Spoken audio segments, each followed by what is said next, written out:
I don't know what your view of God, of Christians and the church is. Perhaps you see God as distant and irrelevant from day-to-day life. It's even possible to know a lot about the God of the Bible, but live as a practical atheist. That is, it makes no functional difference to the way you'd handle a conflict, to the way you'd see yourself, to your sense of what resources and help you have available at any given moment. Now, it's true that the Bible does present us with a high view of God, particularly that sense that he's pure in every way, and in that sense he's unlike us. But he's also near and immediate, and he provides us with help specific to the daily struggles that we face. Consider these words from Hebrews chapter 4, verses 14 to 16. Therefore, since we have a great high priest who has ascended into heaven, Jesus, the Son of God, let us hold firmly to the faith we profess. For we do not have a high priest who is unable to empathise with our weaknesses, but we have one who has been tempted in every way, just as we are, yet he did not sin. Let us then approach God's throne of grace with confidence, so that we may receive mercy and find grace to help us in our time of need. Here we see that those who believe in Jesus have someone to represent them as a priest before God. You see, Jesus brings Christians into God's presence. And what's he like? Well, he's someone who empathises with our weakness. He knows just what it's like to be human, and he's felt every kind of temptation himself. Now, I think of a woman that I heard speak recently. She's a wheelchair-bound Christian woman who has battled mental health issues. And this passage provided her with great comfort, because she knew that in those moments where she wanted to end it all, to pack it all in, that Jesus had been there too. He identified with her. He knows what that struggle is like. Now, just in case you think it was easy for him, the Son of God and all that, of course he didn't give in to temptation.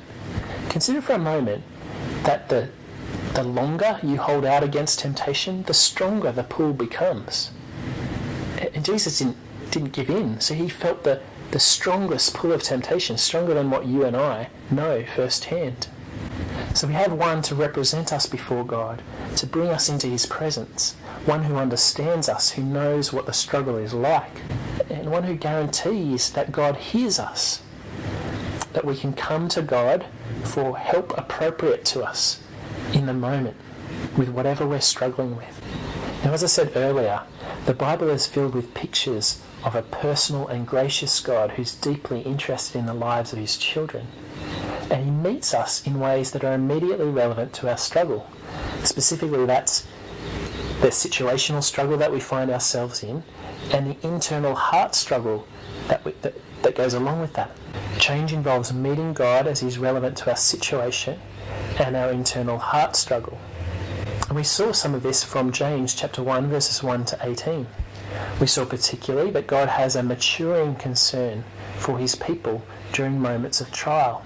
We also saw that God provided wisdom relevant to navigating those trials.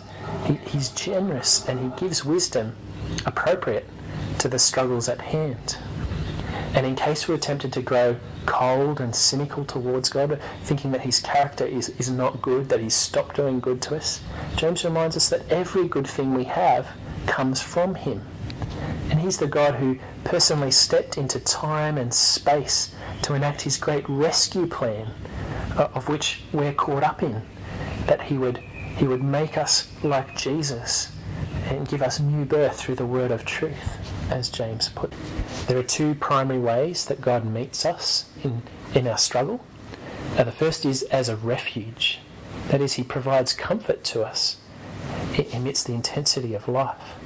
But he also meets us to provide rescue, to rescue us from hearts that are prone to deviating from him. These elements of God's refuge and his rescue are captured by David's words in Psalm 19, verse 14. May the words of my mouth and this meditation of my heart be pleasing in your sight, Lord, my rock and my redeemer. So we're going to unpack these two aspects of how God meets us in our struggles.